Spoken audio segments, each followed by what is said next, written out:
اعوذ باللہ من الشیطان الرجیم بسم اللہ الرحمن الرحیم خواتین و حضرات السلام علیکم ورحمۃ اللہ وبرکاتہ و مغفرتہ۔ پروگرام احکام شریعت اور فقہ حنفی سے متعلقہ مسائل کے ساتھ آپ کے سامنے ایک آفر کویسچن تھا کہ کسی کوے نے سر پر بیٹ کر دی، تو وہ صاحب کہتے ہیں جب میں نے اس کو دھویا تو وہ پانی اور بدن پر بھی میرے گر گیا، تو کیا سب بدن ناپاک ہوگا یا نہیں؟ دیکھیں، کپڑے، بدن اور زمین کا مسئلہ تو یہ ہے کہ اگر اس میں نجاست گرے گی جتنے حصے پر ہے وہ ناپاک رہتا ہے، اور اس کی مخصوص مقدار بھی ہوتی ہے۔ جیسے وہ کوے کی بیٹ ہے، یہ نجاست خفیفہ کہلاتی ہے۔ اگر یہ کپڑے، بدن یا جگہ پر گرتی تو اگر اس کے 1/4 حصے کو گھیرتی، جیسے جسم یا بدن کے کپڑے کے جس حصے پہ گرے اس کے کم از کم 1/4 کو گھیر لے، تب کہیں جا کے ہم کہیں گے کہ اب نماز اس میں جائز نہیں ہے، اس کو پاک کریں۔ اس سے کم ہو تو ناپاک تو ہے لیکن نماز اس میں بہرحال ہو جاتی ہے، اور اتنا ہی حصہ ناپاک ہوتا ہے۔ لیکن پانی کا مسئلہ یہ ہے کہ اس میں اگر تھوڑی سی بھی نجاست گر جائے اور تھوڑا پانی ہو تو سارا کا سارا ناپاک ہو جاتا ہے۔ ایسے ہی اگر نجاست سے پانی متصل ہو کر بہے گا تو وہ پانی جہاں تک پہنچے گا کیونکہ ناپاک ہو گیا، وہ ساری چیز کو ناپاک کرے گا۔ تو لہٰذا آپ کا جتنے بدن پر وہ نجاست سے لگ کر جو پانی گیا اس نے سارے بدن کو ناپاک کیا، تو پورا بدن ہی پاک کرنا ہوگا۔ یہ کہتے ہیں کہ کسی نے ایک شخص کو موبائل دیا کہ یار اس کو بیچ دو، اور کوئی قیمت بتائی، اس نے اس سے زائد میں اس کو بیچ دیا، تو جو زائد پیسے ہے کیا وہ خود رکھ سکتا ہے کہ نہیں رکھ سکتا؟ دیکھیں، مسئلہ یہ ہے کہ یہ جس کو ہم کام سپرد کرتے ہیں نا اسے وکیل کہتے ہیں، تو یہ وکیل بالبیع کہلائے گا، یعنی خرید و فروخت کرنے کے سلسلے میں ہم نے اس کو کام سپرد کر دیا، تو یہ اس کی چیز نہیں ہے، یہ مالک کی چیز ہے، لہذا اگر وہ زیادہ میں بھی بیچ دیتا ہے وہ زیادہ بھی مالک کے ہی ہیں، تو اس لیے اس کو خود نہیں رکھ سکتا۔ ہاں، اگر یہ کچھ رکھنا چاہتا ہے تو پہلے ہی طے کر لے کہ یار دیکھو یہ اتنے میں کتنے میں بھی بیچوں، مجھے اتنا % منافع چاہیے، یہ طے کر لے تو پھر یہ اجارہ بن جائے گا، گویا کہ اس کو اجارے پہ رکھا ہے، اور پھر یہ جا کے کام کرے اور اپنی اجرت لے لے۔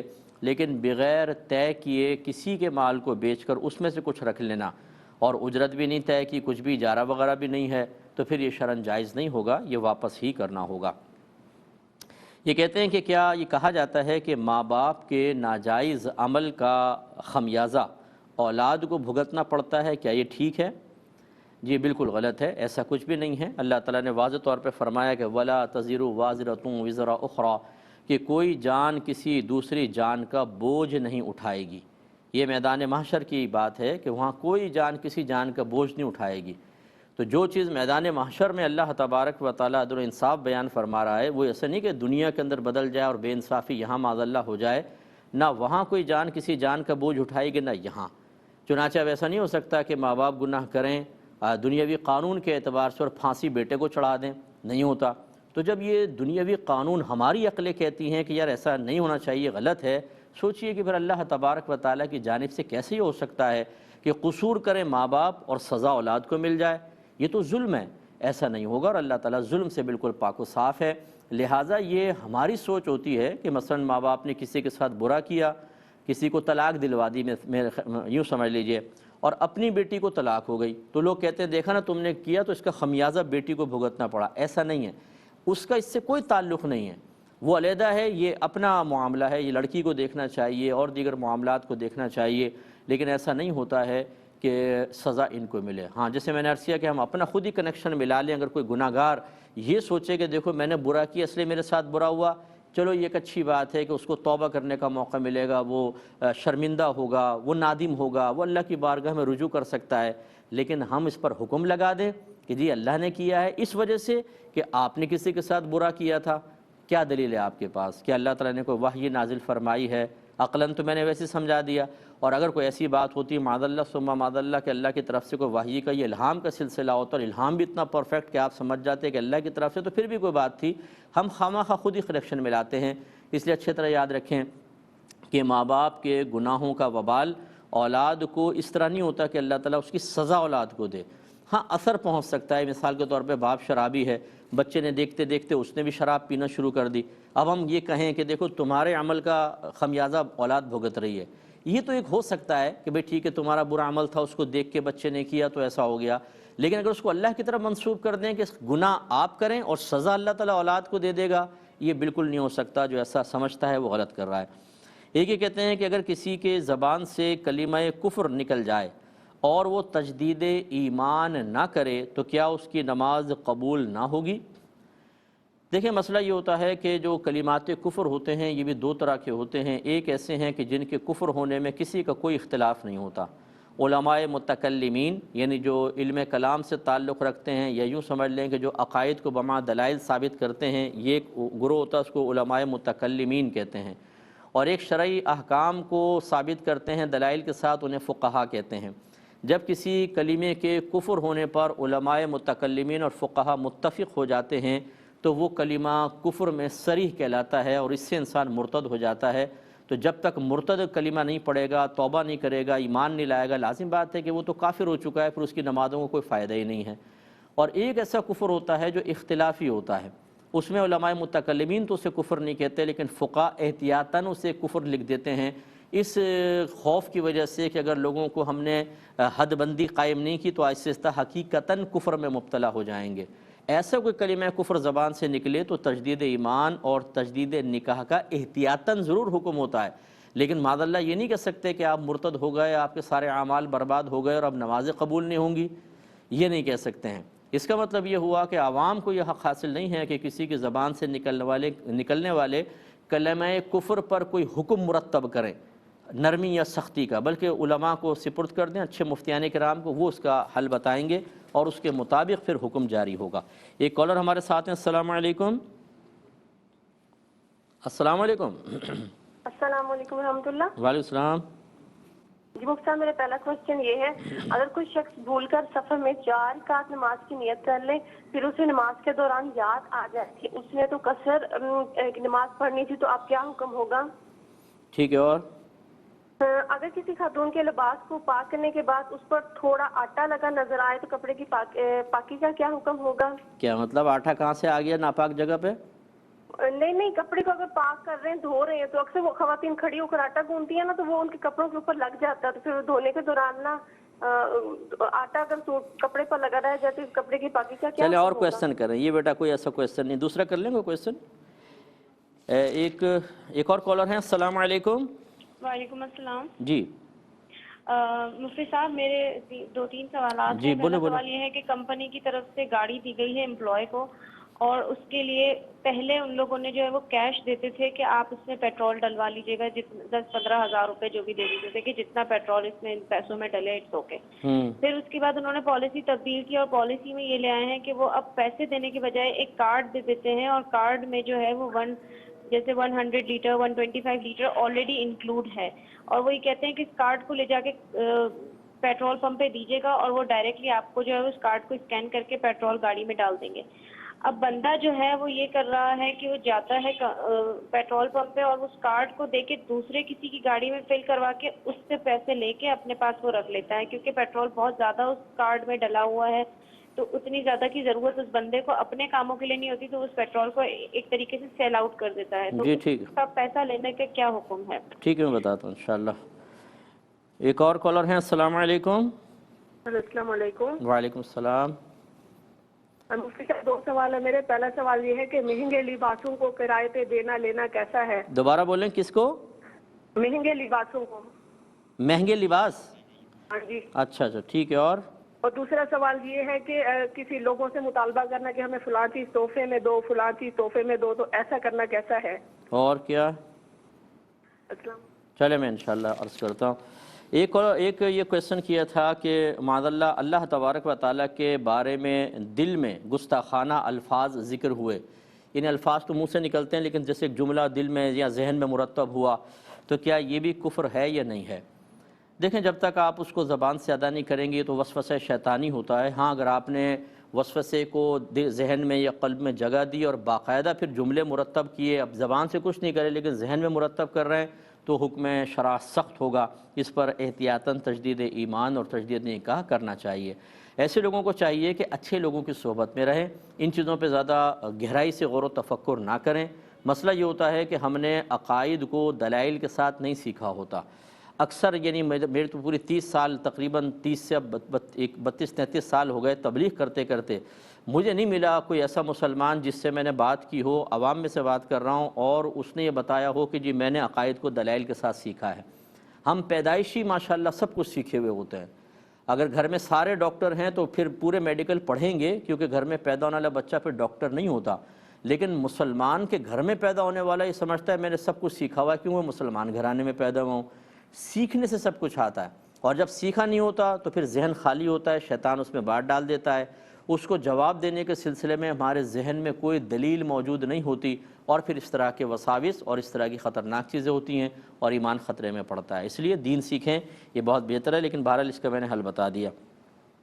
یہ کہتے ہیں کہ ایک چیز 70 کی مل سکتی ہے، ایک دکاندار کہتا ہے کہ یہ 80 کی ملتی ہے، اس کا ایسا کہنا کیسا ہے؟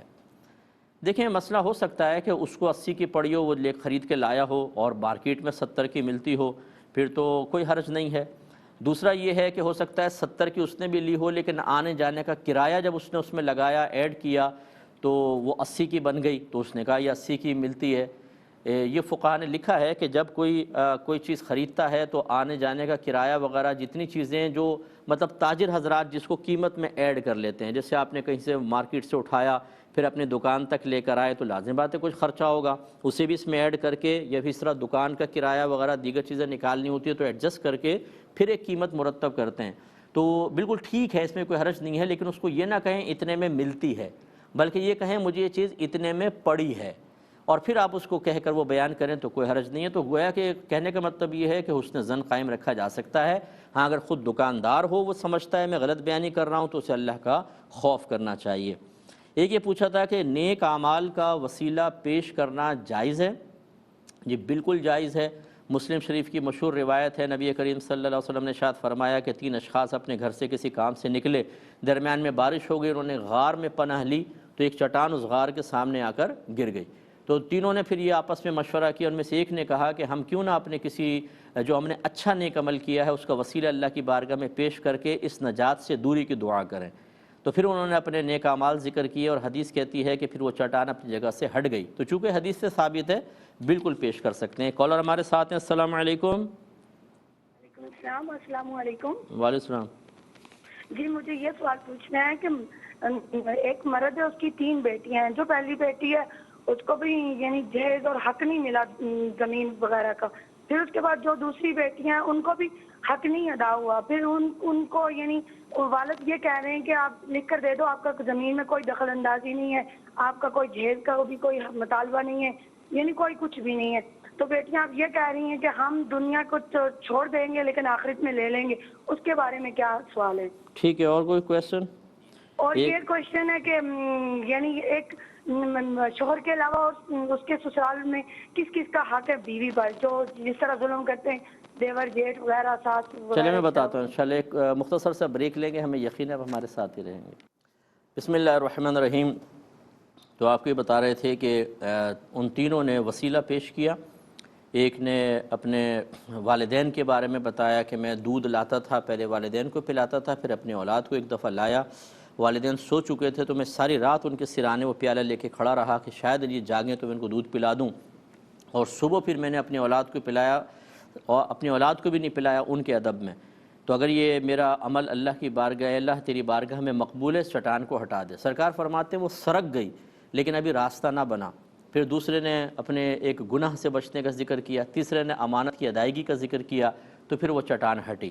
تو بالکل اپنے نیک اعمال کا وسیلہ پیش کر سکتے ہیں، لیکن وہی مطلب عمل نیک عمل کہلائے گا کہ جو آپ نے بالکل شریعت کے مطابق کیا ہو، اس میں ریاکاری وغیرہ نہ ہو، اس کا دنیاوی کوئی بدلہ نہ لیا ہو، یعنی اللہ کی بارگاہ میں خالص اور مقبول عمل، اس کی بڑی برکت ہوتی ہے، اس کو وسیلہ کے طور پر آپ پیش کر سکتے ہیں۔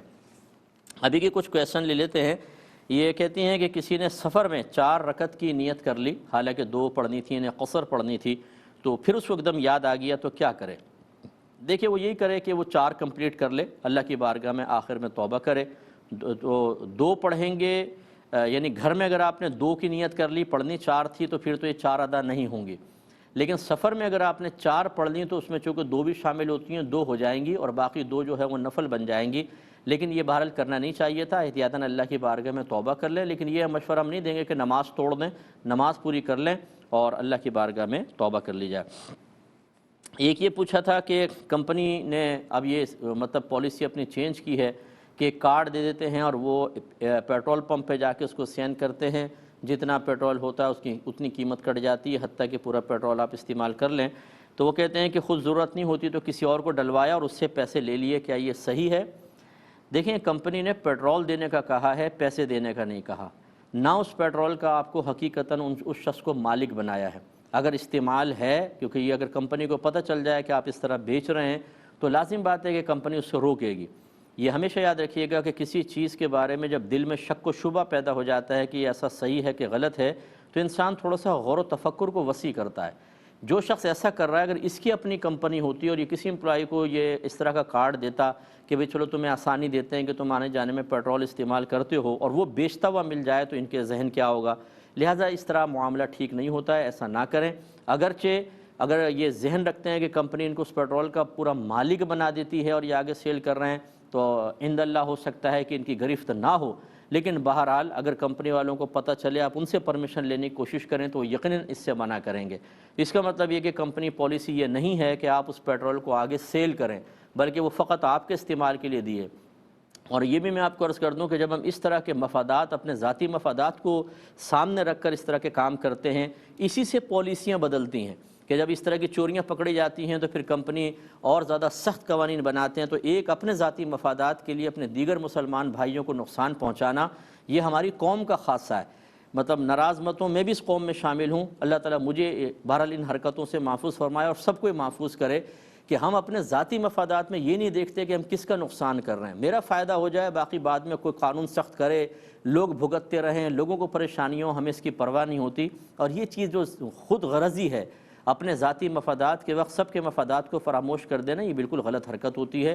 اللہ کی بارگاہ میں توبہ کرنی چاہیے۔ تو بہرحال صراحتاً کمپنی سے اجازت طلب کریں کہ بھئی میں یہ پیٹرول خود استعمال کروں یا بیچ بھی سکتا ہوں۔ اگر وہ کہتے ہیں بیچ سکتے ہیں تو ٹھیک ہے بیچیں، اور اگر نہیں تو پھر اس کا مطلب ہے کمپنی پالیسی نہیں ہے، کمپنی کی طرف سے استعمال کی اجازت ہے، سیل کرنے کی نہیں ہے، تو آپ اس کے مالک نہیں ہیں تو آپ آگے بیچ بھی نہیں سکتے ہیں۔ جو اس طرح بیچا وہ کمپنی کو پیسہ واپس کرنا چاہیے۔ ایک یہ کہتی ہیں کہ یہ مہنگے لباس کرائے پر دینے کی کیا شرعی حیثیت ہے؟ بالکل دے سکتے ہیں، گاڑی کرائے پہ چلتی ہیں، اسی طرح یہ لباس وغیرہ بھی کرائے پر دیے جا سکتے ہیں، اس میں کوئی حرج نہیں ہے اور اس کا رینٹ بالکل صحیح ہے۔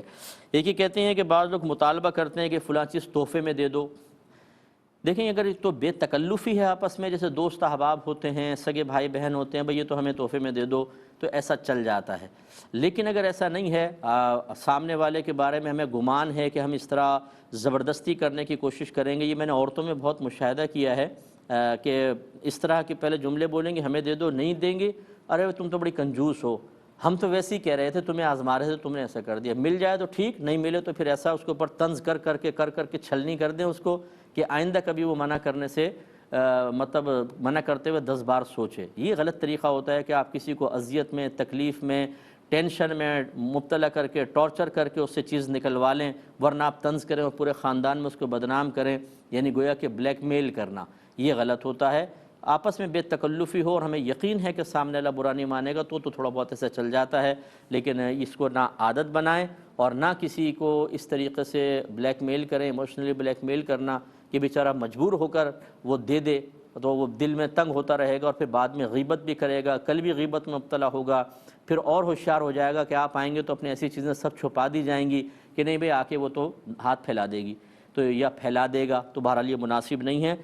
صرف بے تکلف میں تھوڑا بہت جائز ہو سکتا ہے، ورنہ نہیں۔ یہ کہتی ہیں بچی نے کویسچن کیا کہ ایک شخص کی 3 بیٹیاں ہیں، اس نے تینوں بیٹیوں کو جہیز میں تھوڑا بہت دیا اور اب کہتا ہے کہ زمین میں بس کچھ بھی نہیں ہے تمہارا، لکھ کر دے دو۔ تو بچیاں کہتی ہیں کہ ہمیں یا تو دنیا میں دے دیں ورنہ ہم آخرت میں لے لیں گے، کیا حکم شرع ہوگا؟ دیکھیں، مسئلہ یہ ہے کہ جب تک ایک شخص زندہ ہے، جس کی وراثت ہوتی ہے اس کو مورث کہتے ہیں، تو جب تک مورث زندہ ہے، فوت ہی نہیں ہوا، تو کسی کا بھی حق نہیں ہوتا۔ یہ مطلب بعض اوقات بچے سمجھتے ہیں جی آپ زندہ ہیں، ہمارا حق ہمیں دے دیں۔ بھئی آپ کا حق ابھی بنا ہی نہیں ہے، آپ کا تو بنے گا مورث کے مرنے کے بعد۔ تو یہ کیسے آپ نے یہ ذہن بنا لیا کہ جی ہمیں ہمارا حق نہیں مل رہا ہے؟ وہ تو والد صاحب کا ہے، چاہے آپ کو دیں چاہے کسی اور کو دے دیں۔ اگرچہ اولاد کو محروم کر کے بغیر کسی وجہ کے کسی اور کو دینا یہ بھی شرعاً ٹھیک نہیں ہوتا، میں یہ نہیں کہہ رہا ہوں کہ صحیح ہے، لیکن وہ مالک ہیں، وہ جب چاہیں دے دیں، اور ابھی اولاد کو مطالبے کا حق ہی حاصل نہیں ہے۔ جہیز دینا باپ پہ کوئی فرض یا واجب نہیں ہے، دینا چاہے تو ٹھیک ہے دے دے، نہیں دینا چاہے نہ دے، اور یقیناً آپ بچیوں کے جہیز میں کچھ نہ کچھ تو انہوں نے دیا ہوگا۔ تو بہرحال اس زمین پر بچیوں کا مطالبہ کرنا اور پھر والد صاحب کو یہ دھمکی دینا کہ اگر ابھی نہیں دیتے تو ہم آخرت میں لے لیں گے، اگر والد صاحب کے سامنے کہا ہے تو یہ گناہ کبیرہ ہے، انہیں توبہ کرنی ہوگی، کیونکہ والد صاحب غلط نہیں کر رہے، یہ غلط کرنی ہے۔ ہاں اگر والد صاحب کا یہ ارادہ ہو کہ نہ میں زندگی میں دے رہا ہوں اور مرنے کے بعد بھی میری بچیاں محروم ہو جائیں، مجھے لکھ کر دے دیں تاکہ میرے مرنے کے بعد بھی وراثت ان کو نہ ملے، تو پھر یہ باپ گناہ گار ہوگا کہ کسی وارث کو جان بوجھ کر وراثت سے محروم کرنے کی کوشش کرنا، کہ اگرچہ ابھی یہ زمینیں وراثت بنی نہیں ہیں لیکن بعد میں بن جائیں گی، اور ان کو محروم کرنے کا یہ سبب بنانا کہ پہلے تحریر لے لو تاکہ بعد میں دکھا سکیں، یہ غلط ہوگا، ان کا ارادہ بھی غلط ہے۔ اور یہ بھی میں عرض کر دوں اگر بچیاں لکھ کر بھی دے دینا کوئی وارث اپنے مورث کو کہ ہم بعد میں یہ حصہ نہیں لیں گے، یہ معافی نہیں ہوتا۔ یہ بھی یاد رکھیں، میں پہلے بھی بتا چکا ہوں کہ اگر کوئی شخص فوت ہی ہو جاتا ہے مثال کے طور پر اور کوئی وارث تقسیم سے پہلے اپنا حصہ معاف کرنا چاہے، جیسے اکثر ہمارے نادان اور یہ مطلب بالکل عجیب و غریب قسم کے جو مسلمان ہوتے ہیں، بھائی سارا رکھ لیں گے اور بہنوں کو کہیں گے تم اپنا حصہ معاف کر دو، بہنیں کہیں گے ہم نے معاف کیا، ہوتا ہی نہیں ہے معاف۔ جب تک کہ تقسیم نہیں ہو جائے گی یہ معاف نہیں ہو سکتا۔ تقسیم کریں، بہنوں کے حوالے کریں، اس کے بعد اگر وہ چاہیں تو اپنا حصہ بھائی کو دے دیں۔ لیکن جب آپ اگر 15 لاکھ ایک بہن کے حصے میں آیا، 15 لاکھ ذرا 15 گڈیاں لاکھ کی اس کے سامنے رکھیں اور آپ کہیں اب بھائی کو دے دیں، دیکھیں پھر وہ دیتی ہے کہ نہیں دیتی ہے، پہلے ہی معاف کروا لیں گے سارا۔ یہ غلط طریقہ کار ہے، ان کو تبدیل ہونا چاہیے۔ ہم نے دیکھا ہے کہ جب مکان، زمین، پیسہ، زیور جب یہ سامنے آتا ہے تو پھر ماں باپ کی نگاہیں بھی بدل جاتی ہیں، سگے بھائی بہن گالی گلوچ کر رہے ہوتے ہیں اور گریبان پکڑ رہے ہوتے ہیں، قطع تعلق ہو جاتا ہے اس مطلب دنیا کی حقیر دولت کے بدلے میں۔ ایسا نہیں ہونا چاہیے۔ تو خلاصہ کلام یہ ہے کہ ابھی آپ کا جو جتنا بھی یہ زمینیں ہیں والد صاحب زندہ ہیں، ان کی ملکیت میں ہیں، ابھی اولاد کو آپ کو مطالبے کا حق حاصل نہیں ہے۔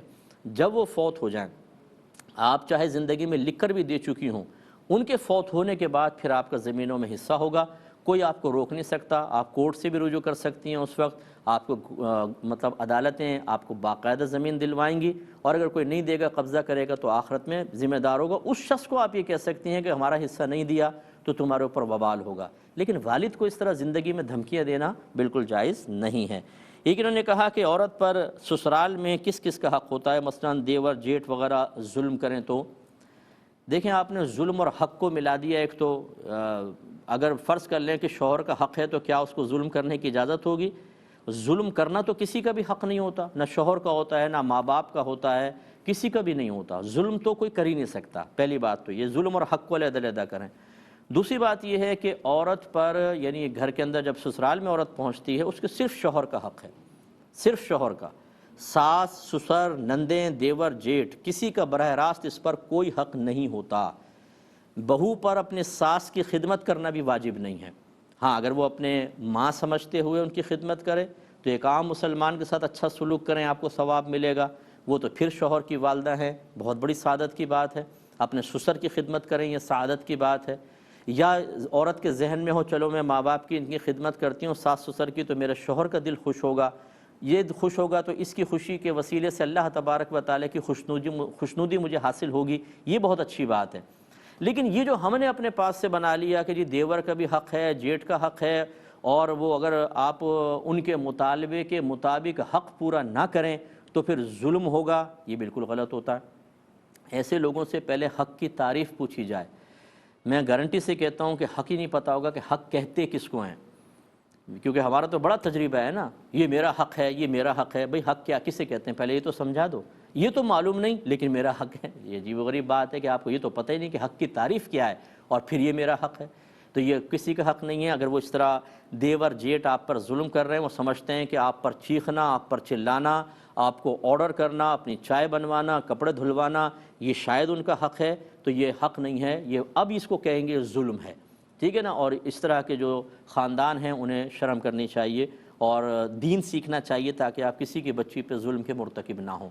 ایک آخر میں اس میں مشوراتاً میں یہ بات عرض کرتا ہوں، بچی نے پوچھا کہ کیا یہ کس کس کا حق ہے کس کا نہیں۔ میں اکثر یہ سمجھاتا ہوں بات، یہ بچی پہ کوئی طنز نہیں ہے لیکن میں اکثر بات سمجھاتا ہوں، میں عرض کرتا ہوں، لیکن انشاءاللہ پہلے ایک چھوٹا سا بریک لے لیتے ہیں،